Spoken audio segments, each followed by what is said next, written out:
All right. So the first step in understanding people and preparing yourself as a copywriter to help people is you have to pick who you're reaching out to and who you're helping in the first place. We're going to be talking about target markets and what's called an avatar. Now, these are the people you're going to be writing to.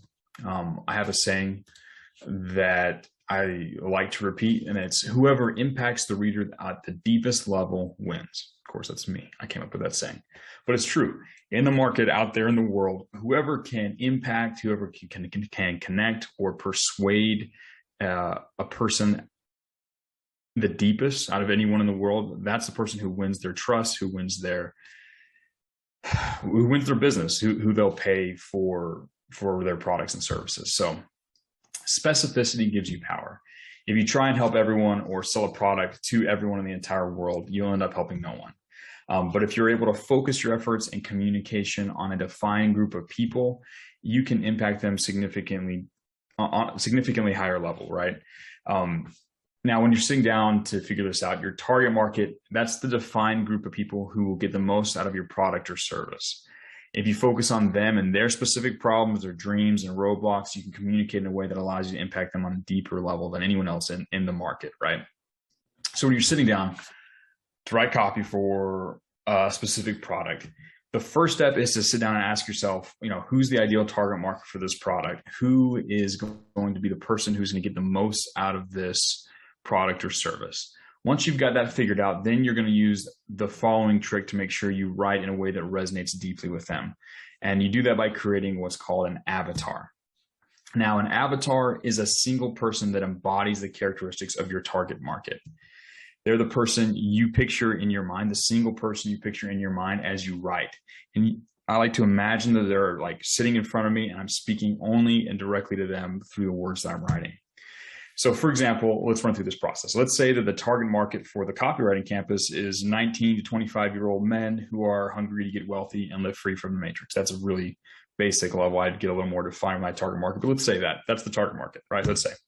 Now, if I want to create an avatar to help me imagine this target market, here's what that might look like in this example. So we'd create someone, I'd call him Steve. I'd say Steve is a 20-year-old young man living in Dallas, Texas. He's set to go back to college later this year, but he's dreading it. Right now, he lives with his parents, binge watches tape videos, et cetera, et cetera. And I'd go into more and more detail, right? You could even pick a picture to help you picture this person, right? Like a literal picture. I went and found this on pexels.com. It's just some website where you can get stock imagery. And this is who I might imagine in my mind when I think of Steve, right? So now if I were to sit down and write copy to persuade people to join the copywriting campus, or if I was, let's say, putting together a set of slides for new copywriting students, I could imagine Steve and address all of my words to him and everything that I say as if he's sitting across from me right now and I was talking with him.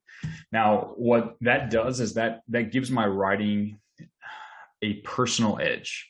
When I can imagine a specific person, it's easier for me to communicate in a way that feels natural and connects with that kind of person on a deeper level, right? So it resonates well with Steve. If someone comes along that's the exact carbon copy of my avatar, resonates perfect with him. Plus, almost everyone else inside that kind of larger target market, it also resonates really closely with them because Steve is an embodiment of those people, right? The target market is the kind of the wider group of people that is a good fit for your product. And Steve, or your avatar, is the one specific version of the embodiment of that. It's a single instance. It's one person. He may or may not be real, but he's a tool I use to think clearly about him and his life. And that specificity gives me power. It gives my brain enough reality to latch onto that it can come up with the rest of the information I need to know. So what do you need to include when you're creating an avatar? You need to understand, at a bare minimum, you need the name, age, and a face is helpful, right? That level of detail makes it easier for you to imagine them as a real person, individual person. It's really helpful. And then you can kind of ask questions. Well, how would Steve think about this? Or what would Steve say that? And it's funny, you can ask your brain questions and your brain can give you answers, but it's a lot easier when you have a name, their age, and their face, right? And then you're also going to want their background and a mini life history. You don't need to go crazy overboard. You don't need every single thing that's ever happened in their entire life. I don't need to know what January 23rd was like when they were in third grade. You don't need to know that, right? But you need to understand the general context of their life, their previous experiences, what has happened to them up to now. You don't have to be terribly detailed, but you need to have a general feel for what that's like. The other thing that's really helpful is if you can come up with a day in the life. If you can get a rough idea or an image or a movie in your brain of what a day in that life of that avatar is like. He wakes up here, he gets up, he moves around, he does this, he does that. goes here, he dreads looking at that, he's excited for this, he sits there, he watches this video. If you can create a rough day in the life, that gives you a lot of rich context to draw from when you're working with him to help him change. The other thing you need to realize, you need to pay attention to, is you need to see if you can identify what are his values. Like, what do they believe in is most important? What do they believe in? What do they believe is most important? What do they despise? It's extremely important. Their value system is going to be informative when you're speaking to them. You need to understand it so you don't violate it when you speak with them. And instead you can go, either you can shift the things to be shifted, or at the very least you can go with his current value system and direct him using that information. So it's important you understand their values, right? The other thing you need to understand is what outside forces are acting on his life. So most people have, in many cases, mistaken belief that outside forces control their lives, right? School, parents, other family members, religion, blah, blah, blah. All these other things control or influence their life. Now, you need to understand if your avatar has placed undue power on these outside sources, because that's going to be important. You can either use them as a source of blame, or as something, it's a factor you're going to need to adjust. If they really, really value the opinion of their parents, you might be able to change the way that their parents perceive them and use that as an indicator, or sort of a carrot that you dangle in front of them. Hey, do this and your parents will be so proud. Rough example, but you need to understand the outside forces. That's an important part of like the terrain of that person, right? So these are 5 things. There's a lot more you can include. But this is sort of a general idea, some things you want to look for when you're creating an avatar. Now, normally, if you're sitting down to do this for an established product, you'll be looking at the person's website, their social media, their webpage, the product page for the product you're trying to help them with.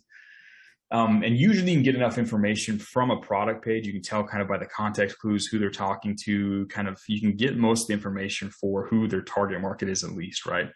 And then kind of based on that, those context clues, and even if you have to make your best guess about some of those things, you can create an avatar from that. And again, you might have to kind of guess what their values are, or maybe what a day in their life is like. You're gonna have to imagine some of this, but the power comes from getting specific here. If you get specific and you make this avatar into a real fleshed out person in your brain, it gives you an ability to write on a deeper, more personal level. So you're gonna get what information you can from your research, and then you have to make your best guess about the rest. But it's less about being right and more about being specific and being real in your own brain. So if you're working with an established client, instead of like completely inventing the avatar, just like pulling them out of thin air, you're going to instead sit down with your client and identify their most loyal, high-paying customers. And basically, you're just going to clone them. They will become your avatar.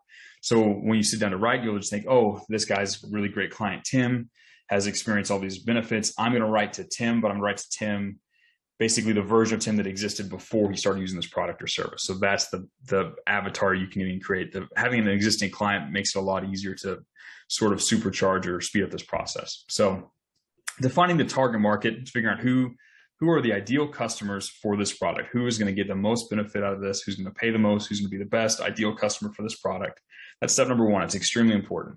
And then taking that and synthesizing out and creating one single avatar that you can use in your brain, a specific single embodiment of that target market to give your brain the specificity it needs. If you do that, it will allow you to focus on them, and it will give your writing the power of specificity and allow you to impact them on a deeper level and win in a marketplace. This is one of the things that will give you, this is one of the things that separates good copywriters from bad copywriters. Good copywriters and excellent world-class copywriters are all really good at defining and speaking to one specific avatar when they write. It gives them an edge over the competition. It gives them an ability to influence people on a deeper level. This is an extremely important step. When you're setting out to decide, to help someone sell a product or to just help people in general, you need to first define who you're going to help. And that's how you do it with this target market and the avatar.